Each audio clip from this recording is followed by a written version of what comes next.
Thank you very, very much. This is Jeremy Damaris, and welcome to Jeremy Damaris channel. Of course, we said we are changing lives, and of course, also giving you more information. And on my last episode, I did an episode showing the requirement for visitor visa or tourist visa. That is either tourist visa or visitor visa, which is the same. And of course, we call it B1 visa and B2 visa. That's B1 is for maybe business people, and of course B2 for tourist or visitor people. I mean, if you want to come to visit USA.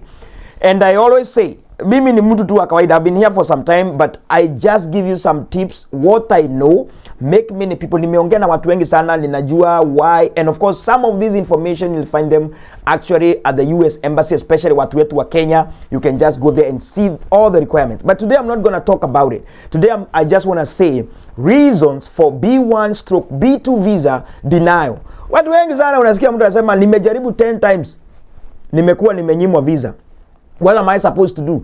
I also tried one time in 2009 and I was denied. And I said I will not go back again. And later in 2014, God helped me. I won green card and I came to the US. Well, my mom tried like more than 7 times. Nilikuwa nampatia invitation, anaenda ananyimwa, anaenda ananyimwa, anaenda ananyimwa, wengine ninawapewa napewa. So you know what I'm saying? So it is something that happens to so many people. Si lazima kuwe Mkenya, even people from Tanzania, Uganda, Burundi, they also go through the same thing. But that is why I'm coming here to tell you a few tips which I might think ndizo huanga zina affect watu sana kunyimwa hii B1 and B2 visa. And of course, let me talk about number 1.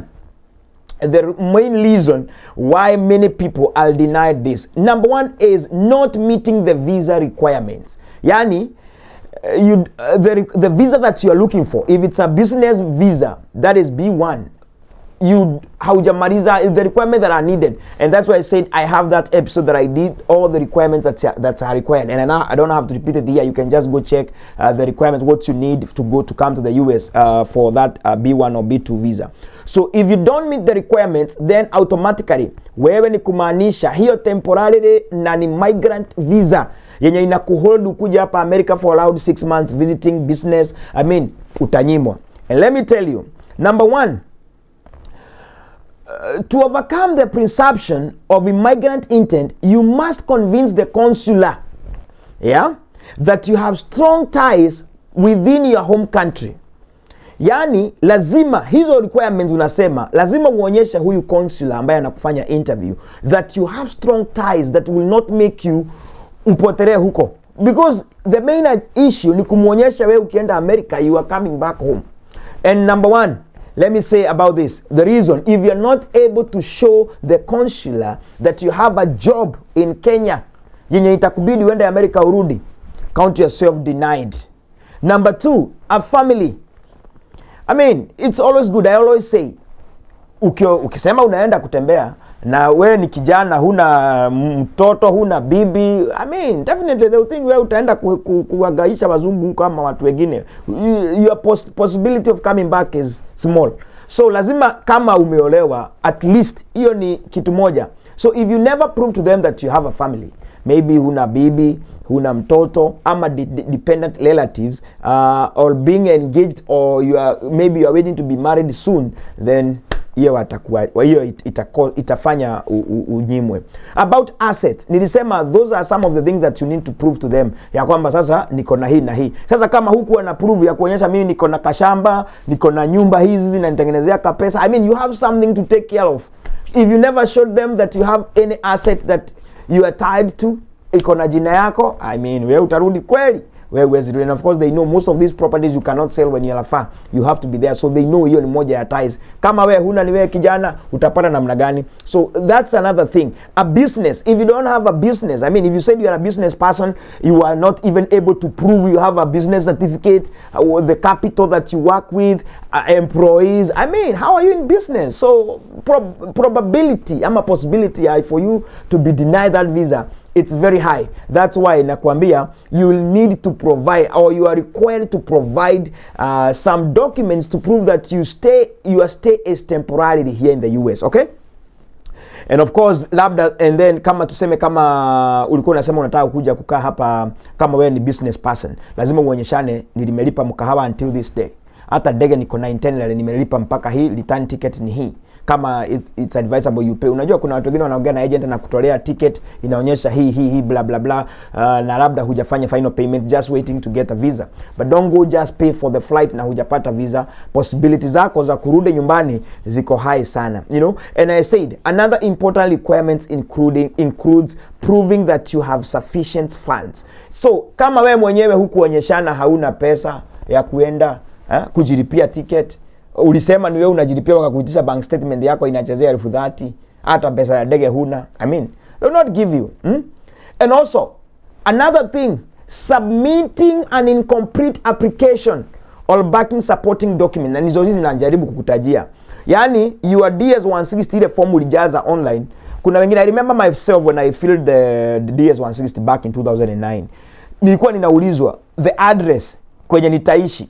Mimi nilikuwa naweka kwa jeshi because I was invited for somebody who was graduating kwa jeshi. Mimi naandika kampo ya jeshi, address za jeshi niko na hizi, hata sijui. I mean I didn't even know. Then that's why you are required to go to somebody who knows how to fill this thing, because atajua zip code nini, atajua street codes. I mean mtu anajua kuweka hizo address vizuri. That's why we always advise people, if you are booking an appointment for a B1 or B2 visa, just get someone who knows how to fill these appointments or this form DS160. Ndio akuwekee ile address zinastahili, because saa zingine utaulizwa utakaa wapi, wewe unapeana address za ile event unaenda.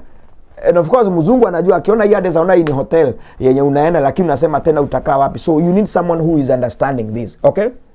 And of course engaging in fraud or mispresentation. Hizi ni vitu ambazo labda wewe ukupeana information complete. I mean wewe unajaribu kutumia njia zingine ndio upate bad documentation. In fact wakienda wajue tu hii bank statement yako si genuine, definitely man, that would be bad, na mpaka inaweza kukimbiza vibaya sana. And let me tell you, when you submit an incomplete application while you are filing this DS160, do not provide the required supporting documents. Your visa, and you do not provide. I'm reading from them what they are saying. Your visa application will be denied under section 22(1)(g) of the INA and initially be placed on hold. Nakwambia kama saa utajaza vizuri watakupatia barua ya kuonyesha either tunahitaji document, kama uwezi kutumia tunakuingiza nje. So I was talking about engaging in fraud or mispresentation. So if you attempt to obtain a visa by committing fraud or mispresenting a fact, your visa will be denied. The following actions are considered as fraud. Ile mambo inajulikana, hii sasa huu ni ukora, ni hii. Listen. Trying to cover up a past criminal conviction. Kama ulikuwa umefungwa, ulikuwa umefanya makosa, unajua most of the time they ask you for good conduct. Lakini just in case kuna labda ulikuwa umepatwa na uhalifu, naenda kusema wewe hujawahi, na some of this information they have it. So when you say you have never been to jail and they have information, hiyo sasa ni fraud. Unajaribu kuwadanganya, Hiding or denying that you have a relative in the US. Most of the people they are being asked, do you have any relative in the US? Many people say no.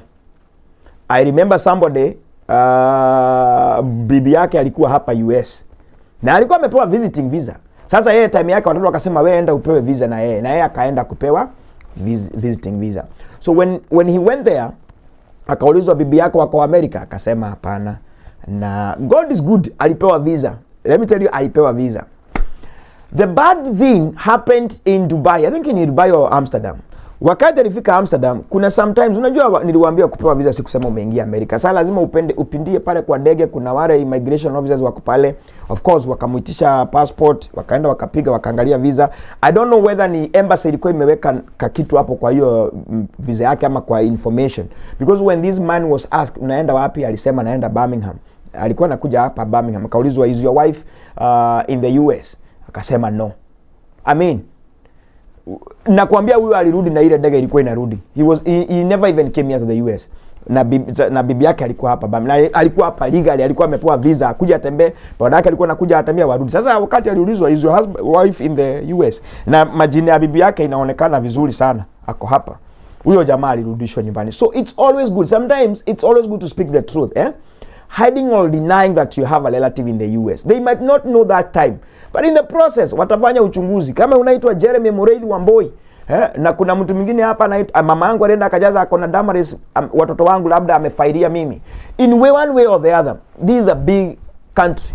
Wako na systems za kuweza kutoa majina. And of course, wale wako hapa US, if somebody want to look where me I stay, to search where I stay, ataenda kitu inaitangwa US phone book. You cannot open it when you're in another country. But if you're in America, just go US phone book. Hata kama ni wewe ulitupa mtu wenu hapa ujui yako wapi, just go to something called US phone book. Fungua, weka majina ya huyo mtu. Itakuletea mahali anaishi, itakuletea address zake zenye alikuwa naishi, na possibility ya kukuletea mpaka namba yenye anatumia saa hizi iko hapo. Just go search mtu fulani, utake kujua kuna miaka ngapi, itakuletea hapo. That's how this country is open.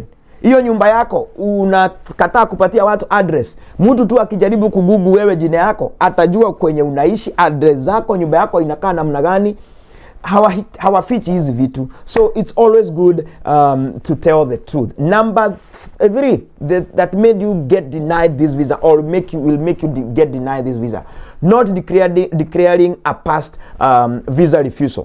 Watu wengine wanaulizanga, the first question, have you ever been denied a US visa, or have you ever been denied a US, of course that's the question, have you ever been denied a US visa? Wengine wanasemanga no, because you went there in 2005, so you think they don't know. Waambie nilinyimwa. Sometimes they might ask you, do you know why? You say yes or no. I remember someone said, you know why you were denied? Akasema, I don't know. And then the officers asked the lady, Nabona, why you back here? Akamwambia, because when I read the paper that you gave me, it is telling me try again. And most of these officers, they stay there for years. Hawahami, so hata miaka 2-3 utamkuta tu ni yeye tu. So akaulizwa, and why are you here? Akasema, because the paper you gave me, the pink paper you gave me, iliniambia try again, and that is why I'm here to try again. Oh, your officer alifurahi, alicheka tu and told her, welcome to the US. I'm telling you about somebody I know. So when you speak the truth, itakufungua haraka sana. Most of these people here wanapenda ukweli sana. And of course, if they sense that you are lying to them, my friend, you cannot come back and tell them, I'm sorry, I was scared that you guys will deny me visa. Hapana. So having a story of unlawful presence in the United States. Kuna watu wengine, labda mtu alikuja Amerika, alafu akapitisha wakati wake, akarudi Kenya, visa expires tena, sasa anaenda kupatiwa kuomba visa. Most likely, you'll be denied visa. Because your visa application may be denied if the consular discovers you have a history of immigration violation. For instance, if you are previously granted a US visa and remained in the country without authorization after your visa expired. Kuna watu wanakaanga hapa, labda when you get into the entry, kuna visa yako ni ya 5 years. But of course kuna ile muhuri mtu anakuambia, huyo ofisa anakuandikianga, anakuambia exit date. So most of the people hawaangaliangi hapo. Kuna mtu anashaingia hapa amepewa wiki 2, anafikia amepewa 6 months. So by the time 2 weeks were over, hakujua. So yeye aligojea miezi 6 akatoka.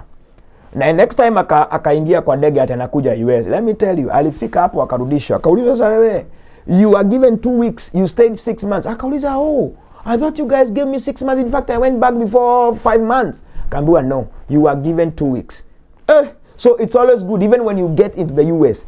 Kuna website you go look, your permission to the US imekukubalisha kukaa miezi ngapi. Kama ni 2 ka, kama ni 3 ka, kama ni 6, weka yenye unataka alafu uondoke, and then you go back. So if the consular notices that wewe umekuwa hapa umenyimwa visa, na huku ama ulipewa visa ukakuja ukaviolate, ukakaa ukazidisha siku, and of course they say if you extend 180 days, that's almost 6 months. Kulingana na the time you are supposed to exit, watakuweka miaka 3 uwezi pewa visa USA. Kama umepita more than 180 days, they will give you 10 years. I might be wrong. Nimesema mimi si advisor, but I'm just giving you the tips why most of you get denied these visas. So please, when you are doing this, it's always good to make sure that you give the right information. And of course, sometimes kuna mambo ya kama ya health related grounds. Unajua kuna watu wengine sometimes there was a time they used to take TB very seriously. TB, kama ushakuwa na ugonjwa wa TB na hukuenda through medication, if you had gone through medication, lazima you have to provide all the medication you took, ndio waonyeshane at least ulitreatiwa hiyo ugonjwa ikaisha. Maybe sometimes they never, I don't know if they still do that, but of course you can say, they are saying, applicants diagnosed with an infectious disease of public health significance. Kama uko na ugonjwa yenye inaonyeshana ni hatari kwa wananchi, unaweza nyimwa visa. Another one, applicants who cannot provide documentation of receiving vaccination of diseases such as mumps, measles, rubella, tetanus, polio, influenza, type B, hepatitis B, diphtheria, toxoid, perfume. Hizo ni magonjwa yote wanasema.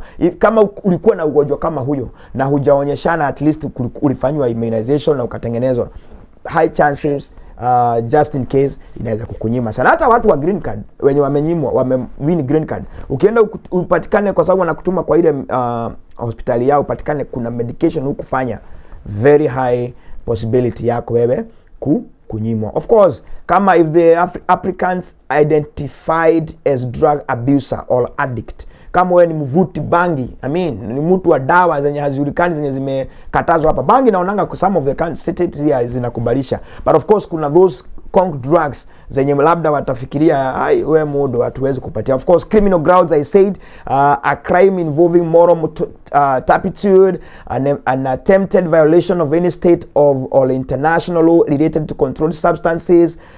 Yani mtu ambaye amekuwa katika serious criminal offenses even after receiving immunity, severe violation of religious freedom, illicit trafficking and being a spouse, daughter or son of such traffickers, wale watu wanatepezanga watu kuwauza, and committing or conspiring to commit a human trafficking offenses. Just in case they wajue wewe unakuja hapa kufanya ugaidi, hawezi kukubalisha kukuja hapa. And lastly but not the least, of course, public charge. Just in case you are not even able to prove wewe unakuja kukaa wapi. And of course this one also goes to people who have the green cards.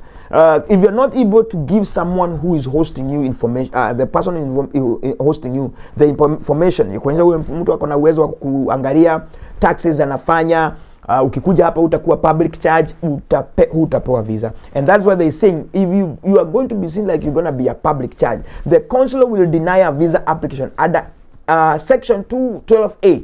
4. If they determine that an applicant will likely become primarily dependent on the government for financial support at any time during the visit. Kama utakuja hapa kuhangaika tunaomba serikali kusaidie baba, saidia mama, hawawezi kupatia hiyo. They believe if you are coming as a tourist, lazima ukuwe na pesa yako kwa mfuko ya kujitegemea. If you are coming as a business person, hakuna serikali itakupatia mahali pa kulala sasa wewe uende shelter, hapana. So those are some of the things. And of course I say those coming to the US, if you are coming to the US and they realize you are coming to practice polygamy. These are so much detailed information, but not necessarily wakuuliza wakati wa interview. But I said, if they just learn, wewe unakuja hapa, unasema uko na mabibi wawili, my friend, chunga sana. Guardian or dependent of an inadmissible person, those who support abductors, those who renounce their citizenship to avoid taxation. Kuna wale wengine wanakataga kuwa atie ni American citizen ndio asilipe taxes, ama nchi yao ndio asilipe taxes. Hata wewe ni candidate wa kunyimwa hizo B1 and B2 US visas. Of course I try to give information that I know, but just in case nilikuwa nimeiandika hapa kidogo, but just in case nimemiss kitu ama nimeongea sana zaidi kitu unaona kweli huu hana information, just forgive me. But of course those who have heard me talking, if you try to avoid some of these things, definitely you'll be given this visa, because the visas are given by the US government. They are there, ziko hapo Kenya, Nairobi embassy hapo. You just need to prove yourself. Give the right information and you will not be denied visa. Hiyo mambo yote nimetaja, probably kuna mtu alinyimwa visa. Kuna mambo kati ya hayo hukuweza kuprovide, na wewe mtu akaona hata nikikupatia visa wewe huwezi rudi Kenya. Hukuonyeshana kazi, hukuonyeshana biashara. Hata kama ulionyeshana kazi, inaonyeshana kazi yako yenye unatengeneza. Kama unasema 100,000, ukienda America utarudi kweli kwa sababu ya 100,000? Huwezi. So your ties back home matters a lot. Otherwise, thank you very much. Me naitwa Jeremy Damaris. God bless you so much. And of course, subscribe to my channel and I'll keep telling you more information. And kama hujapata the requirements that you need to get a visitor visa, just check it around here. God bless you. Me naitwa Jeremy Damaris. Give me a thumb up and of course, subscribe to my channel. Na kama information haijakusaidia, just send it to someone else. It might help someone who is going for a visa interview ama napanga kwenda, apotelee hiyo mambo yote nimesema, akuwe clean person, akuwe na information. Kama ni host, ampatie ile information yote nimesema. And God bless you, and you'll be away, very far away from being denied your visa.